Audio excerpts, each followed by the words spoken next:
Welcome back to our channel. So sir survey జరుగుతుంది, ఇంకా application form సంబంధించిన ఫిల్లింగ్లో ఒక కన్ఫ్యూజన్స్ ఉన్నాయి. సో ఇప్పుడు ఫామ్ తీసుకొని ఆ ఫామ్లో ఏం డీటెయిల్స్ ఎట్లా ఫిల్ చేయాలి అనేది నేను మీకు చూపించబోతున్నా. వర్మ గారు నమస్తే అండి. సో సార్ సర్వే జరుగుతుంది కానీ ఇంకా కన్ఫ్యూజన్ ఈ అప్లికేషన్స్లో అట్లా ఏం లేదు మేడం, క్లారిటీగా ఇస్తారు కదా. మొత్తం మన మీడియాలో వస్తున్నది, మన ఛానల్స్లో వస్తున్నాయి, వాట్సాప్లో వస్తున్నది, సోషల్ మీడియాలో అర్థంగా చూపెడుతుండ్రు ఎట్లా ఫామ్ చేయాలా. మీకు ఏమైనా డౌట్ ఉంటే చెప్పండి, నేను క్లారిఫై చేస్తాను. సో ఆ డౌట్ ఉండే కన్ఫ్యూజన్ ఉండే వాళ్ళందరికీ డైరెక్ట్ ఈ ఫామ్ పైనే ఫిల్లింగ్ ఎట్లా అనేది చూద్దాం. సో ఒక 3 పార్ట్స్గా అయితే మీకు తెలుసు, and me details already printed అయ్యి వస్తాయి అండ్ విత్ ఫోటో వస్తుంది. సో అది ఫస్ట్ కరెక్ట్ ఉందా లేదా అనేది మీరు చెక్ చేసుకోవాలి. ఆ తర్వాత ఫామ్ ఫిల్లింగ్ ఎట్లా అనేది తెలుసుకుందాం. సో ఆల్రెడీ డీటెయిల్స్ పార్ట్ 1 అయితే ఆల్రెడీ ఫిల్ చేసి ప్రింట్ అయ్యి వచ్చేసింది. పార్ట్ 1 ఆల్రెడీ ఫిల్ అయ్యి ఉన్నది. మన ప్రస్తుతం ఏదైతే డీటెయిల్స్ ఉన్నాయి దీంట్లో అనేవి మన పాత ఫోటో ఉన్నది, దీంట్లో కొత్త ఫోటో మనం పెట్టాలి. ఇట్లా ఇప్పుడు మన 3 months లోపల దిగిన ఫోటో పెట్టాలా. ఇది 1, 2, 3 పార్ట్లో ఉన్నది. ఇది 1 నెంబర్ పార్ట్ అయితే 2002లా 2002లా మనకు ఓటు ఉంటే మాత్రం ఈడ రాయాలా. సో ఇక్కడ ఎలక్ట్రోల్ నేమ్ రావాలా. మరి ఎపిక్ నెంబర్ ఉంటే రాయాలా, చాలా మంది ఉండదు. వాళ్ళ రిలేటివ్ పేరు రాయాలి, ఇక్కడ రిలేటివ్షిప్ రాయాలా. ఫాదర్ అంటే ఫాదర్ రాయాలా. డిస్ట్రిక్ట్ ఏదైతే డిస్ట్రిక్ట్ ఉంది అది రాయాలా. ఏసీ నెంబర్ అప్పట్లో ఏది ఉంది అదే రాయాలా, ఇప్పటిది కాదు.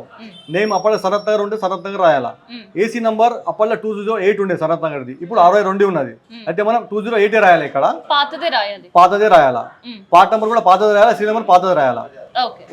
రాశి ఇది మాత్రం మనం కంపల్సరీ ఫిల్ చేయాలా. Date of birth, mobile number.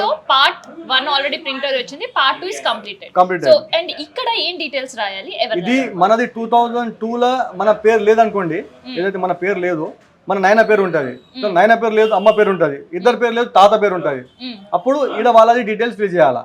అప్పటిది చేసి మళ్ళీ ఈడ కింద మనకు మన date of birth, mobile number, father's name, mother's name, spouse ఉంటే స్పౌస్ నేము, వాళ్ళ ఎపిక్ నెంబర్ ఉంటే ఎపిక్ నెంబరు, లేకపోతే mobile number, Aadhaar number option ఉన్నది.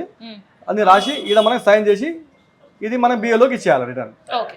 సో బూత్ లెవెల్ ఆఫీసర్ కి ఇవ్వాల్సిన ఫామ్ సంబంధించిన డీటెయిల్స్. అండ్ వీటితో పాటు ఇంకొక చిన్న కన్ఫ్యూజన్ లో ఉన్నా, అదేంటంటే ఎప్పుడు ఎవరు ఏ డాక్యుమెంట్స్ ప్రొవైడ్ చేయాలి అనేది. సో ఒక్కసారి ఆ డాక్యుమెంట్స్ ఏం ప్రొవైడ్ చేయాలి అనే దానిపైన కూడా ఒక క్లారిటీ ఇద్దాం. So information sheet for enumerator form అని ఉంది.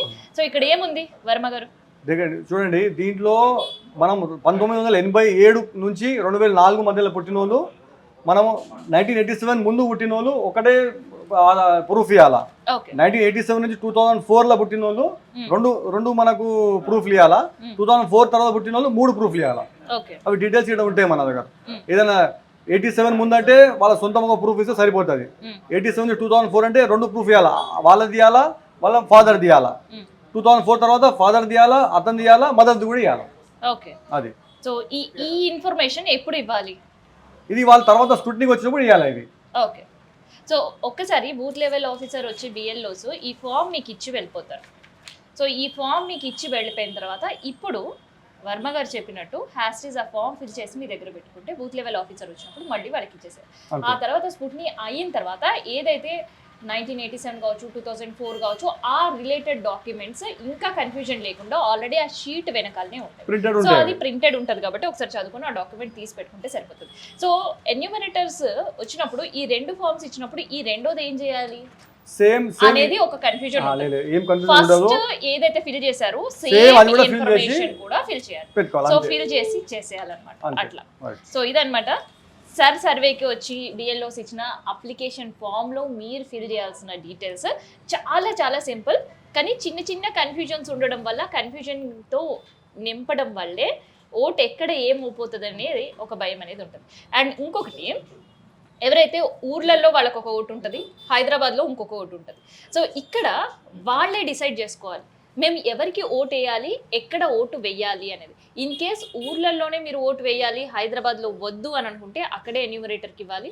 లేదు మాకు అక్కడ ఓటు అవసరం లేదు, ఇక్కడే ఇవ్వాలి అనుకుంటే, వేయాలి అనుకుంటే ఇక్కడే ఇవ్వాలి. లేదు మేము 2 చోట్లలో ఓటు ఉంచుకుంటాం అప్పట్లాగంటే ఇకపై అలాంటివి నడవవు. సో అలా గనక 2 సార్లు మీరు ఈ ఫామ్ ఫిల్ చేసి ఇచ్చి అయితే క్రిమినల్ కేసులు పెట్టడానికి ప్రభుత్వం సిద్ధంగా ఉంది.